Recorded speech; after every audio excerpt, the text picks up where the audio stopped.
by name. I mean, they attack me in the first page of the book. I have the Senator John McCain attacking me. That shows they're concerned about what we're doing, and they will not debate Charlie Sheen. They can't debate Charlie Sheen because 6 of the 10 commission members agree with Charlie Sheen. Well, they're scared to death of the power of the 20 questions that are outlined in his letter, and that's proven by the fact that hundreds of these hit pieces, which came out, mainly the ones over the last few days, completely invent things that Sheen was supposed to have said. They put words in his mouth so they can politicize, polarize, and make the issue partisan. They claim that Sheen said Bush planned a 9/11, and as everyone knows, Bush couldn't fight his way out of a paper bag. There's no way he planned a 9/11. Sheen isn't even saying that, and they know that by ascribing those words to him, they're just going to turn everybody off to it so they can spin it as just another, deluded Hollywood. It would turn everybody off, but people know the media lie, so they're just digging a deeper hole for themselves. Right, and I mean, O'Reilly, Hannity, McCain's daughter, none of them have even responded to Sheen's challenge to debate them on Larry King Live. They haven't even responded to it. So that just shows that they're afraid of the power of those 20 questions that are outlined in Sheen's letter, backed up by that bibliography. Absolutely, Paul. Okay, in closing, Glenn Beck, do you agree with me? And I want your honest response to this. I don't spend my time bashing Limbaugh. I don't spend my time bashing people I disagree with who I think are phony conservatives. I tried to explain that Bush was just a puppet and that they would bring in a left-wing savior and then he would sell everybody out. But Glenn Beck is particularly disingenuous. Limbaugh did not support the banker takeover bill, the banker bailout. Michael Savage, Sean Hannity didn't support that. Beck made more trips than any other talk show host to meet privately with Bush. That's on record. He brags about it. Beck, when Ron Paul had a chance to win, he came out and really killed the campaign and said, this guy's dangerous. His people talk about bombs. He twisted the thing about money bombs. He still badmouths him on radio. He's very two-faced, is what I don't like about Beck. And now they have put him as the leader of the resistance to Obama, controlled opposition. So in 3 to 4 years, when they put a Republican in, there won't be real revolution. And so Beck can steer everybody.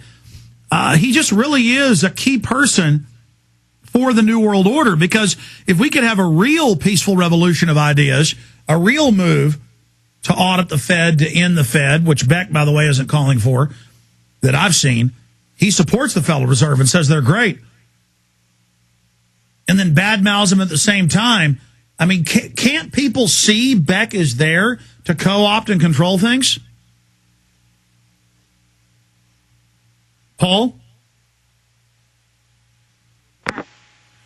We lost Paul's connection in England. That happens sometime. Let's get him back on, because I want to get Paul Watson's take. We couldn't even contact England on our studio lines in Texas today, so we used the Genesis lines in Minnesota.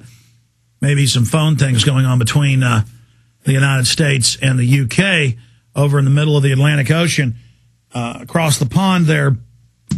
But that's why I'm trying to be friendly about this, and I have no illusions. I know Beck's an operative. I know he's not going to listen. But at least I'm going to be on record now pointing out he was for the banker bailout and the Patriot Act and demonized Ron Paul supporters and said use the U.S. Army on us. And yesterday I was watching him. We had Fox News on in the break room, and Glenn Beck was saying, our republic is falling. It's on its last legs. Save it. This is all of our terminology. And many people pointed out Beck has changed much of what he says to mimicking what we do here, which would be flattering if it wasn't so creepy.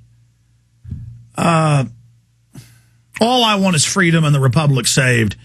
And I'm telling you, Glenn Beck is a Trojan horse. Glenn Beck is a Benedict Arnold. Paul Watson, Do you agree with me about Glenn Beck and about having to stand up against him and point out that this guy is completely two-faced? Well, Beck is there to sucker the grassroots conservative in and make them believe that they can fix everything by voting in a Republican in 2012. I mean, Beck is the equivalent of what people like Olbermann and all those MSNBC anchors were before Obama got in. You know, they put it out that we could get the change we deserved by voting in Obama. Everybody went out and did that, and look what we've got. We've got the exact same policies, and in fact an aggressive expansion of those policies, both with the wars and the financial bailout.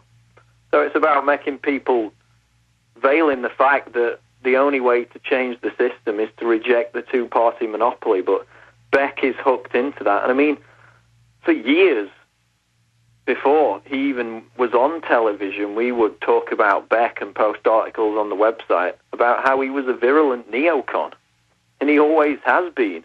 And now he poses as this libertarian when his every political stance is the exact opposite of what a true libertarian would embrace. Well, Paul, I know him so well, I was able to successfully predict how he would debunk FEMA camps. When there's bills introduced to set them up, they're already set up. Houston Chronicle, New York Times, civilian inmate labor camp. We emailed it. We mailed it to him. And I knew what he was going to do. I mean, this guy is so evil. I mean, he's so obviously a fake and a two-face. I mean, again, Limbaugh wouldn't even support the banker bailout. He's far worse than Limbaugh. Well, they're kind of lining him up, as you said, as the new Limbaugh, aren't they? But, I mean, there's already signs that he's falling from grace. I mean, apparently he's lost half of his advertisers in the past couple of months. So, I mean, maybe people are starting to wake up from him, but obviously some of that's come from the fake left-wing assault on him, which is just about crushing freedom of speech. So it's kind of a pincer movement that we're caught in. We have to defend him when he's under attack by people who just hate him because he has different political opinions to them. Well, again, he's meant to polarize. He's meant to make it a Republican, Democrat, Fox News, MSNBC bipolar system so that people really get invested in supporting Republicans, and then they're going to have the victory in 2010 and the victory in 2012, and then all the FEMA camps are built, the police state's built.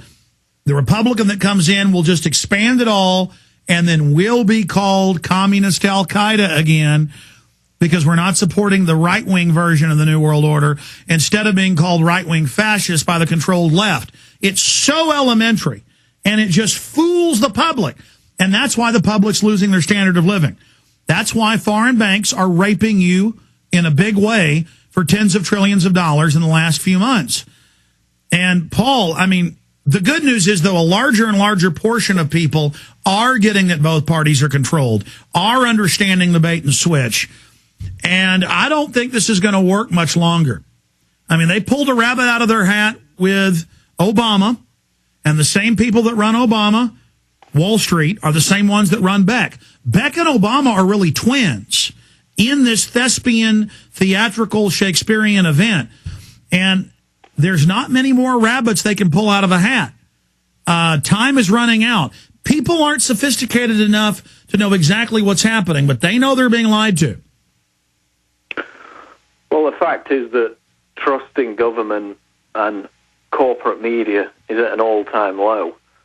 I mean, the figures are that 29% trust the mainstream media, which even that seems like a high number. But the fallout from that is the responses for authorities to claim that, you know, quote, conspiracy thinking has infected all areas of society, which produces things like the Psychology Today hit piece that we featured a couple of years ago. It's not conspiracy thinking. It's not some virus of mindless thinking that everything's a conspiracy that's infected society. It's just the fallout from the fact that government and media have lied to us so consistently and so brazenly for the past decade, you know, in our face, basically, that people are going to lose trust in everything. And that's why... And that, by the way, is a problem. It's good to question, But the system has lied so much.